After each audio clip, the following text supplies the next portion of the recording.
লা লিগায় গুরুত্বপূর্ণ এক ম্যাচে আতলেতিকো মাদ্রিদের বিপক্ষে ৩-১ গোলের দারুণ জয় পেয়েছে বার্সেলোনা।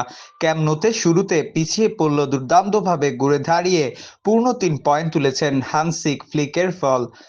১৯ মিনিটে অ্যালেক্স বায়নার গোলে পিছিয়ে পড়া বার্সা, তবে মাত্র ৭ মিনিট পর পেদ্রির দুর্দান্ত কি পাস থেকে সমতায় ফেরান রাফিনিয়া। ম্যাচে ৩৬ মিনিটে পেনাল্টির সুযোগ পেয়েও বার্সা কিন্তু লেভাসিদ ব্যর্থ হন। বিরতির পর ম্যাচের নিয়ন্ত্রণ পুরোপুরি নিজেদের করে নেয় কাতালানরা। ৬৫ মিনিটে লেভার পাস থেকে দামি ওলমো গোল করে এগিয়ে দেন দলকে। যোগ করা সময়ের ৭ম মিনিটে ফেরান তেরোসের গোল আত্রিকার বড় হার নিশ্চিত করে। পিছিয়ে পড়ে জয়ের ক্ষেত্রে এই মৌসুমে বার্সেলোনা এখন পর্যন্ত সবচেয়ে সফল দল। ১৬ ম্যাচে লিগ জুড়ে এমন জয়ের সংখ্যা যেখানে ৫ বার এসেছে বার্সার কাছ থেকে। এই জয়ে ১৫ ম্যাচে বার্সার পয়েন্ট ৩৭, রিয়াল মাদ্রিদের চেয়ে ৪ পয়েন্ট বেশি।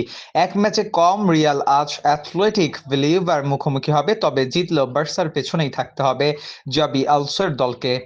ম্যাচ শেষে কোচ হ্যান্সি ফ্লিক বলেন, ৯০ মিনিট ধরে আমরা সেরাটাই খেলেছি, এটা আমাদের সেরা ম্যাচগুলোর একটি। আর রাফিনিও মনে করেন এই ৩ পয়েন্ট মৌসুমের শেষ দিকে শিরোপা নির্ধারণ করে দিতে পারে।